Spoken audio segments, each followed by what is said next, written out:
They say cricket is a gentleman's game, but behind the elegance of a cover drive, the grace of a flying catch, lies a brutal truth no one wants to talk about. Cricketers don't just play, they carry nations, and sometimes they break under the weight. Imagine this, you walk out to bat, millions watching, not cheering, waiting for a mistake.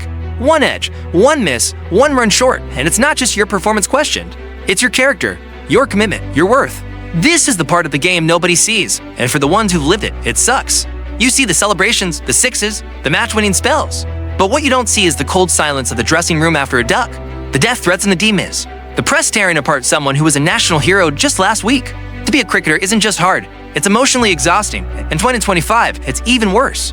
You scroll through your feed and you see it, overrated, he's finished, dropped again, good. It's not just trolls anymore, it's fans, it's ex-players with YouTube channels. It's AI-generated opinion pieces that go viral before you've even taken off your pads. Welcome to the era of algorithmic shame.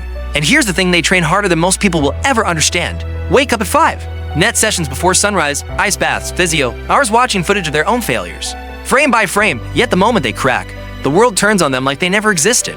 Ask any cricketer who's played long enough, and they'll tell you the game will break you. Mentally, quietly, repeatedly. Let's talk about Rowan, not a superstar, not a bench warmer. A domestic-level warrior who lived cricket 24/7, spent 12 years chasing that national call-up.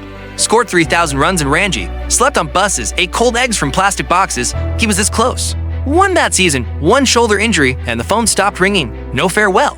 No thanks for your service, just a slow fade into silence. Now, he coaches U16s and pretends it was always part of the plan. But his eyes still flicker when someone mentions the squad announcement. That's the thing, this game doesn't let you walk away clean. We glamorize pressure. We quote legends. Pressure is privilege. It separates the greats. But we never talk about what it costs. Sports burnout isn't just a buzzword, it's real, especially in cricket, where formats clash, calendars bleed together, and there's no off switch. IPL ends, Test Series begins, barely time to see your own family, and in 2025, the game's even faster. AI bowling machines simulate any bowler in the world. Data analysts tell you what you should have done better, down to the millisecond. Every move is monitored, but none of this prepares you for the silence after failure. And for young cricketers coming up today, it's a minefield. They're not just learning cricket, they're learning how to curate their persona, how to deal with being a meme, how to post a loss without losing endorsements. Back in the day, a bad tour meant bad press. Now, it means millions of eyeballs laughing at your worst moments clipped and slowed down with dramatic music. Do you know how many players have sat alone in hotel rooms wondering if it's even worth it? Let's not pretend this is rare. In 2024, over 40% of professional cricketers in a global survey admitted struggling with mental health. Some talked, most didn't, because in this sport, talking about your mind is still seen as weakness. Even though the pressure has never been greater, you're expected to be humble, hungry, consistent, smiling.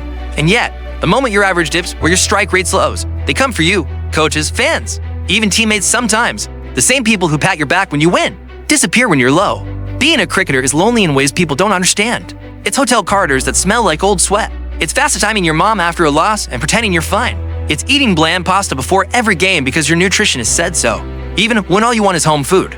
It's being in a stadium full of 60,000 people and still feeling completely alone. You start to question everything. Am I still good enough? Do I even love this game anymore? Why do I feel scared walking onto the field? But you can't say that because you're the professional, the hero, the one with the bat, the jersey, the dream job. And if you ever try to speak up, soft, cricket isn't for crybabies. You're paid millions. Shut up and play. There's this invisible contract every cricketer signs the moment they make it. Trade your humanity for applause. Trade your sanity for numbers on a scoreboard. And let's not forget the politics. Oh yeah, talent is only half the battle. Selection isn't just about performance. It's about timing, about who's backing you have, who got injured, who the coach likes, who the board wants to promote. One misstep, one bad press story, one tweet from 2 years ago, your career could be over. And then what?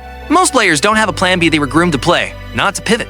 You retire at 34. If you're lucky, you become a commentator. If not, you start over with a fragile back and a fading name. Take Ishan, for example, a wicketkeeper batsman from a small town. Idolized MS Dhoni. He dropped one catch on debut and became a meme. Confidence gone. Career derailed. In 2025, AI tracks your every step. You're not just a player, your data, your content, your monetized emotion. And yet, they still walk out there, over and over. Because somewhere beneath the pressure and pain is a love that refuses to die. So, the next time a player falls short, instead of rage tweeting, offer grace. If you've ever chased a dream and been broken by it, you already understand. Smash that like button if you've ever rooted for the underdog. Drop your favorite cricketer in the comments and subscribe because tomorrow, we're dropping a story even more raw than this one. Let's tell these stories together. Ask Jack.